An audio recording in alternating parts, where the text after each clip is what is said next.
many distinguished guests, parents, teachers, students, and graduating class of 2019. As I look across the room, I see some of this generation's greatest investors, actors, leaders, CEOs, electricians, farmers, and athletes. All of these grads here will contribute to our futures.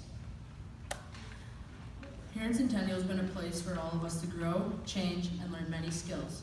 The lessons learned here will help us get through the next stages of life. We need to remember the poems, acronyms, formulas, strategies, and everything we've memorized and learned. These are the things we will need not only through our high school years, but beyond too. We have reached the end of an era and we are entering all new territory. We all look forward to the new world of high school. As I reflect on our 10 years here at HCS, I invite you to join me as I take you all the way back to our first years here. Some of us started when we were only 3 years old. Thankfully, we had amazing teachers to welcome us with open arms. Ms. Hill and Ms. Steen. One of my earliest memories from kindergarten is walking into the classroom and being greeted by the question of the day. This activity was used to determine who was at school that day. We each got a magnet to check in by marking our answers on the question board. Way back in these days, we were fortunate as we only had to attend every other day. My days fell Tuesdays, Thursdays, and every other Friday.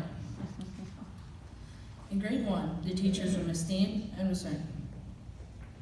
Ms. Steen, I will say, is one courageous teacher, as she had me for 3 years in a row. And she's still teaching.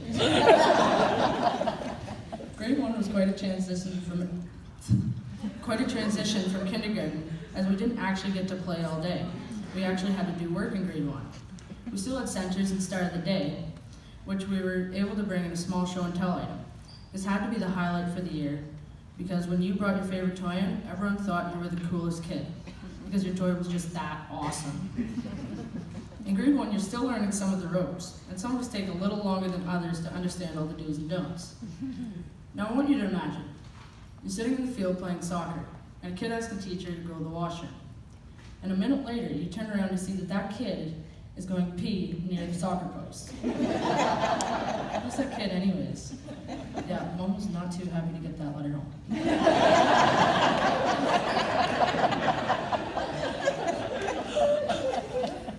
In grade 2, our school trip was to Safety Village. Let's just say that to this day, I still want to go back. Except maybe I could use a vehicle a little bit bigger than the Power Wheels they had. This was the year we worked on our spelling, reading, and writing skills. One of the biggest words we learned was because, there we go. Which wasn't as hard once we learned the spelling trick that Miss Scruton taught us, that I still use to this day. Bunnies eat carrots and usually something else. In grade 3, I had Miss Reggie. Every day we had writing for 15 minutes or more, where we were able to write about anything, such as our weekends, daily schedule, and then we were able to share with the class. It was such a great part of my grade 3 life, and I've even kept my book in my room all this time. I thought I'd bring along to share with you guys. You know, I'm sure there's some pretty good stories in here.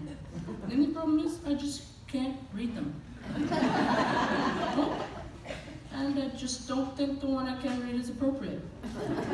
Unless you think an acrostic poem about my buttocks is appropriate. My favorite class project in grade 3 was making an oven out of a shoebox, which then we could use to cook s'mores. I think this was my favorite class project because I was able to eat it. And let me tell you, the s'more was great. Miss Rager has a green thumb as she gave her class the responsibility to maintain the Three Sisters garden as well as plant many trees on the property. The 4th grade teachers were Miss Down, Miss Finlayson, and Miss Rager. This year was exciting because we started French, and we had Madame Turcotte. For our field trip that year, we went to medieval times in the Rhone. The food was so good in medieval times. If you were in Miss Down's class, you'll remember that we would sing the school song every Friday after the national anthem. This was the year we were also introduced to the great world of the Google. And we were all given our own emails and were taught how to use Google Docs.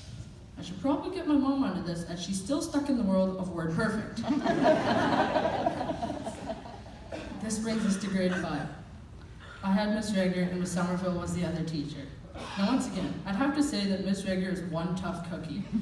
That was year 2 for her to have me as her star student. If you're in Miss Rager's class, you'll remember her other favorite student, who tried to say chubby bunny with a mouthful of goldfish, but failed, choked, and spat half-chewed goldfish all over the classroom. My first and favorite play that I ever saw was in grade 5, in Stratford. It was The Lion, the Witch, and the Wardrobe. I loved it. In grade 6, we had Miss Somerville and Miss Munn. Well, for a short time anyways, until Miss Munn realized she had enough of 6th graders and decided to leave us for half a year. So we were given the gift of misfortune. Who for some reason brought a Diet Coke every single day.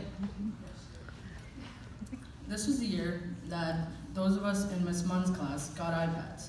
We were the guinea pigs for 6th graders having them. I loved having them and was happy to be a part of the test class. Since grade 7 and 8 are so cool, and so are the teachers, I'm going to blend them together. For our final years here at HCS, we had Miss Brady or Mr. Rumble, Miss Moxham, and Miss Law. These are brave souls to take us on at this point in our lives, as we probably all smell a little funky. Not me, of course. And might be a little tired at times due to certain teachers. Miss Slob. And we all are super cool and want to wear our hats in class. So, apparently, Dunlop boots are not appropriate gym attire when it comes to practicing for the triple jump for track and field. And I guess sandals aren't any better, supposedly. As we get older, I would encourage you to learn to appreciate others in our lives, as we cannot do this journey alone. I would like to take this time on behalf of all of us grade 8 students to thank you teachers and staff, parents and families, for the ways you have taught, influenced, and helped shape us into who we are today. Congrats to us grads. We deserve ourselves a round of applause.